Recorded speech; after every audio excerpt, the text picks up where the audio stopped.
Majority of kids with FAS talk really well. Society expects that you think well, and nothing could be farther from the truth. With this disability, talking well and thinking well do not equate. Well, I want to be like other adults, but I can't always be like other adults, so it's frustrating. It's because I can't take the bus, and I don't really want to drive, and I get worried a lot, more than other people do. CJ, like most children with fetal alcohol syndrome, and she is a full syndrome child, by the time they're older, they don't look particularly different. Society really thinks that if you have a disability, we need something that proves to us you need to have a white cane, you need to have a hearing aid, you need a wheelchair, or you need to have two heads, basically, before we're going to accept that there's something wrong because we can't see the brain. Sometimes I wish I didn't have FAS. Because, yeah.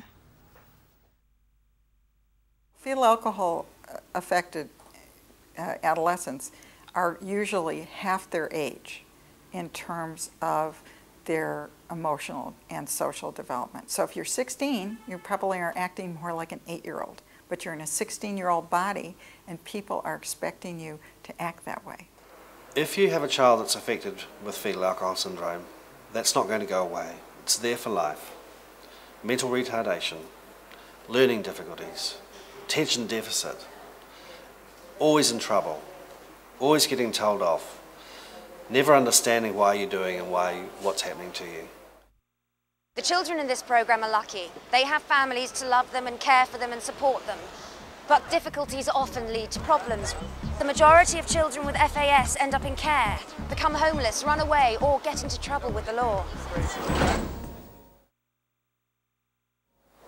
People always ask, what is a safe amount of alcohol a woman can drink while she is pregnant? Because we don't know the safe level for any particular mother, then I don't think women should be advised to drink at all during pregnancy. That's not to say that if you have some drinks during pregnancy that you're going to damage your baby necessarily, but you don't know whether you're the particular mother that is going to be vulnerable, and whether your baby is going to be the baby that gets the poison effect. We don't know what the safe levels of alcohol consumption are, but probably the safest way forward is to say that no alcohol is probably best in pregnancy. So the only truly accurate advice is no drinking equals no risk.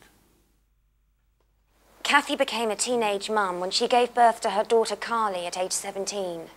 Our whole family existence was kind of built around alcohol. My father owned bars and restaurants, so I could always outdrink other kids under the table. I was a kid that was known to be, wow, that girl can party.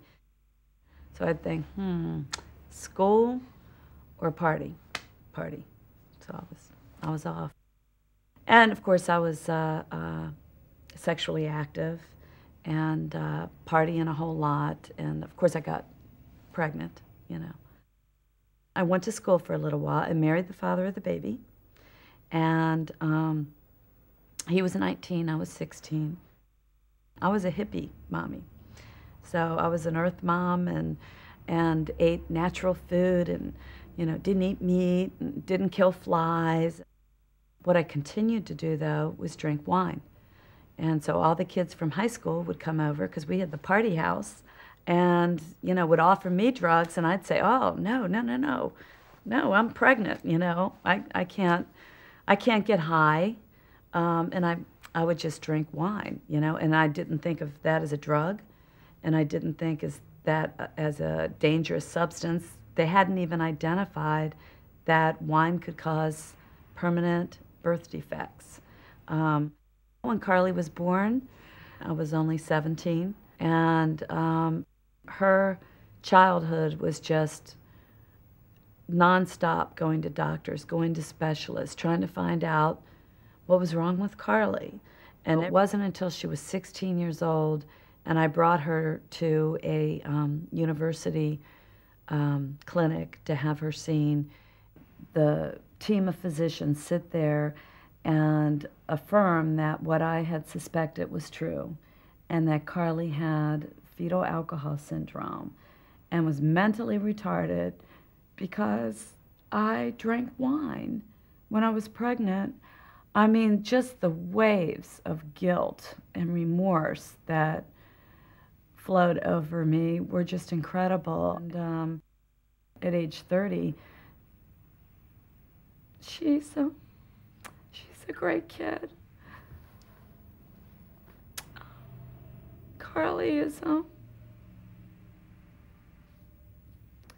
Carly's like a child. She's like a 6-year-old, and she plays with baby dolls, and she likes sticker books.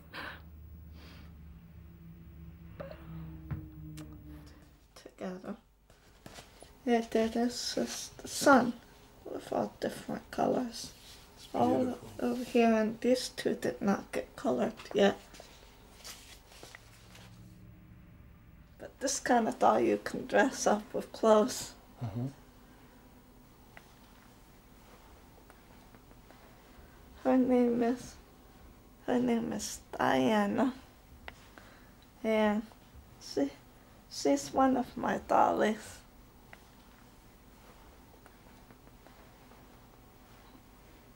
What a horrible cross to have to bear, to have a child that will never grow up because of some irresponsible action on your part. Think. Think about the consequences, think it through. So, what can you do? You can tell your friends and families about the risks of drinking during pregnancy. If you get pregnant, then don't drink. If you want to drink, then don't get pregnant. Use contraception. Then you can be sure that you'll never have a baby with fetal alcohol syndrome. When I grow up, I want to take care of animals. When I grow up, I want to be a fireman. That's all I want for him, health and happiness. To grow up in a safe environment. To be happy and content. To be healthy and happy. To grow up in a safe world. Being well cared for. But just have an happy life.